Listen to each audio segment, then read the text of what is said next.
Je commencerai d'abord par une remarque sémantique. Pour moi, la violence est une notion qui n'est ni positive ni négative. Ça dépend de l'usage qu'on en fait. C'est comme une énergie, une force.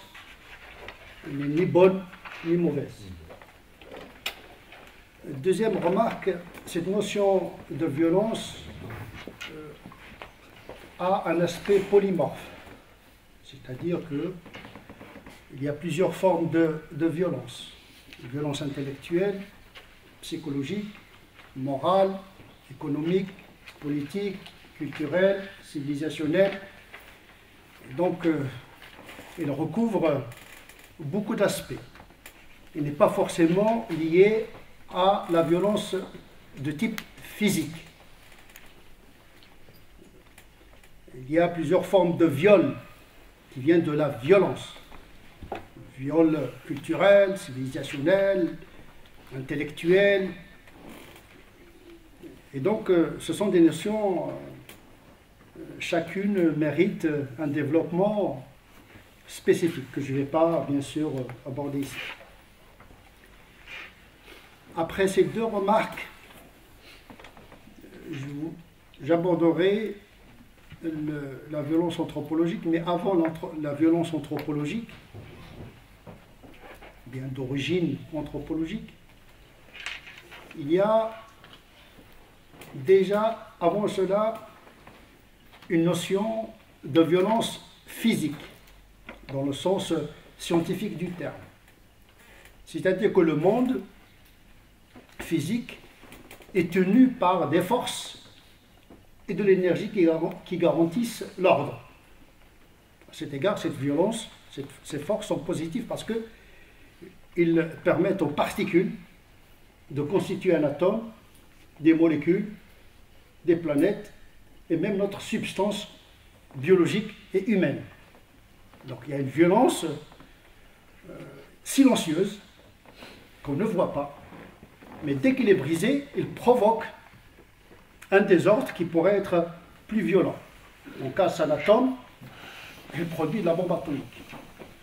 Mais il y a une violence intérieure qui tient l'atome en équilibre, qui tient le noyau de la matière en équilibre. Donc, il y a la violence qu'on voit, il y a la violence qu'on ne voit pas et qui tient le monde en ordre. À cet égard, la violence physique également, c'est-à-dire dans le sens scientifique du terme, elle peut être positive, négative, cela dépend de l'usage que l'on fait. L'homme est capable d'utiliser cette violence physique dans le sens d'une énergie positive, comme dans le sens de la destruction de l'humanité, avec la bombe atomique. Donc la violence, il est contenu dans les éléments et les particules qui constituent la substance physique, biologique, puis par la suite humaine. On fait partie de la matière. Et la matière fait partie de nous. La deuxième violence, celle-ci est d'ordre éthologique. L'éthologie, c'est la science qui s'occupe du comportement animal. À ce titre, l'islam, à travers ses textes, considère que l'homme est une espèce animale, entre autres. Le Coran est très clair là-dessus. Nous partageons et nous assumons notre part biologique au même titre que le reste du règne animal. À cet égard, nos comportements s'expliquent en partie par nos comportements animaux que nous partageons avec le reste des animaux. En effet, l'animal est gouverné par ses instincts, la sexualité, la nourriture, l'accès aux ressources naturelles, le territoire, la possession. Ce sont des comportements presque biologiques. Et l'animal ne vit pas tout seul, il est dans un groupe. C'est-à-dire qu'il est déterminé également par la loi du groupe. Et là, on vient à la question du mimétisme. il y a la singularité dans l'individu, mais il y a l'aspect mimétique. Parfois, ce mimétisme, il est intéressé parce que ça arrange l'individu. Parfois, il négocie l'appartenance au groupe, etc. Donc, il y a le côté éthologique, biologique. Il y a le côté, je dirais, socio-biologique. Il y a toute une matière qui s'appelle la sociobiologie. Le comportement de l'animal dans une société animale. À cet égard, c'est très intéressant de comprendre la violence individuelle et la violence du groupe. On s'organise pour faire une violence collective, mais également, au sein de ce groupe, il y a des violences intracommunautaires, comme il y a une violence intra-atomique, intranucléaire, interatomique, interspécifique entre les espèces. Sauf que la violence de l'animal, on peut la qualifier d'une violence légitime, parce que le code de l'animal, c'est sa nature. Il est très intéressant de remarquer que, généralement, en règle générale, l'animal ne tue jamais son semblable. Il n'y a que l'homme qui est capable de tuer son semblable. Sauf les rats et quelques espèces rares qui tuent. Le rat peut tuer un rat, mais rare qu'on trouve un lion qui tue un lion, une brebis qui tue une brebis, ou un léopard qui tue un léopard. C'est très rare. Il y a un combat, certes, mais quand le vaincu déclare la défaite, l'autre le laisse. Donc c'est une violence un peu positive. C'est-à-dire, lorsqu'on dit l'animal, l'homme est comme un animal, en vérité c'est une insulte envers l'animal. C'est pour cette raison que l'animal dans la tradition musulmane n'est pas péjoratif, il y a toute une théologie de l'animal. Jahid, il a écrit tout un ouvrage en 2 gros volumes au 9e siècle sur l'animal, dans l'animal dont fait partie l'homme, un chapitre de l'homme comme animal intégré dans l'univers. On a beaucoup de choses à apprendre de l'animal. Et même dans le Coran, c'est le corbeau qui a enseigné à Caïn de comment enterrer son frère.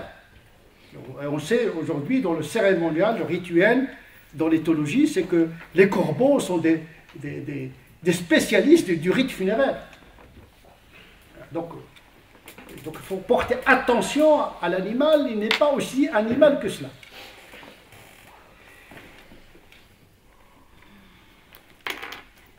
La violence chez l'animal, c'est pour conquérir un territoire, c'est pour l'accès à la nourriture, pour la sexualité également.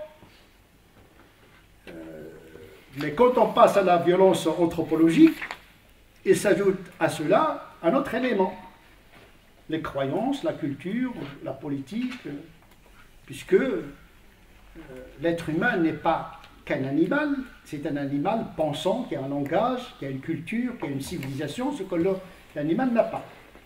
La logique de la civilisation, de la culture n'existe pas chez l'animal. Donc l'animal ne va pas exercer de violence sous la pression de sa culture ni de sa civilisation, mais par des besoins instinctifs. Mais en vérité, la plupart de la violence chez l'homme, à mon sens, ça c'est ma thèse personnelle, s'explique par l'éthologie avec des vernis idéologiques, anthropologiques et théologiques différents. C'est-à-dire que la motivation profonde psychanalytique de la violence naît de la pulsion de l'instinct et dont la pensée doctrinale ne vient qu'après.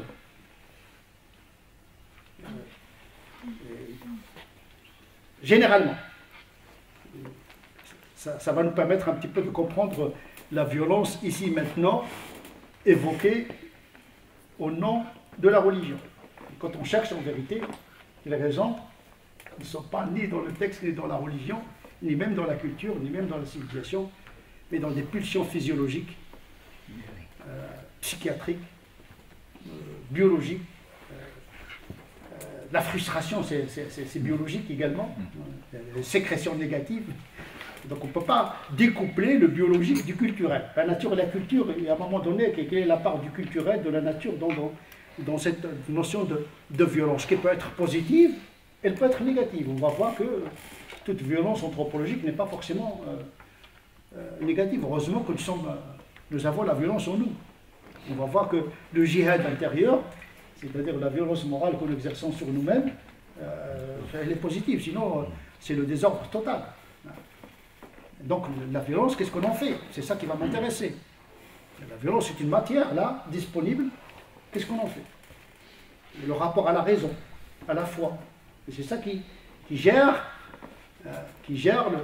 ce bouillonnement de cette force, cette énergie qui est en nous, qu'on appelle violence. Et donc au niveau anthropologique, il y a l'élément culturel qui vient s'ajouter à l'élément biologique, éthologique. Il y a également les croyances. Et contrairement à ce qu'on pense, les polythéistes ne sont pas plus tolérants que les monothéistes. La preuve, c'est que les musulmans ont été persécutés pendant 15 ans à la Mecque par les polythéistes. Ils n'ont pas accepté le monothéisme. Ça veut dire qu'ils veulent digérer le monothéisme dans le polythéisme. Donc ils ont proposé au prophète d'intégrer le monothéisme dans le polythéisme. C'est antinomique. On ne peut pas être polythéiste, enrichir le polythéisme par le monothéisme, ce que le prophète a refusé, et donc ils ont été persécutés. Donc nous avons un contre-exemple dans la vie du prophète de l'islam, que le polythéisme n'est pas forcément tolérant, surtout quand il y a des enjeux économiques et un pouvoir symbolique, parce que la religion, il y a toujours le spirituel, mais il y a l'institution, il y a l'économique et le politique ne sont pas dissociés de la logique de la religion. Parce que l'homme est d'abord un homme anthropologiquement déterminé. Il n'y a pas que la religion dans son rapport à la transcendance. Elle est travaillée par le biologique, par l'anthropologique, par le culturel, par l'économique, par le civilisationnel, etc., etc. On est dans la complexité. Plus on passe de la matière à l'animal et de l'animal à l'homme, plus on entre dans la complexité. Puisque l'homme, c'est l'animal le plus imprévu. Il a l'éthogramme le plus imprévisible. Tellement complexe. La guerre, on ne sait pas quand est-ce qu'elle se déclenche chez les hommes. Qui aurait dit que l'Allemagne sombrerait dans la tyrannie? 19e siècle était allemand.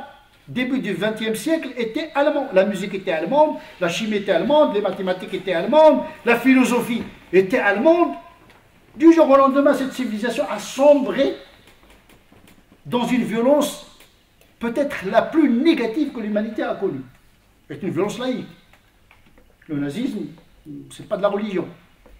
On peut avoir une religion inversée.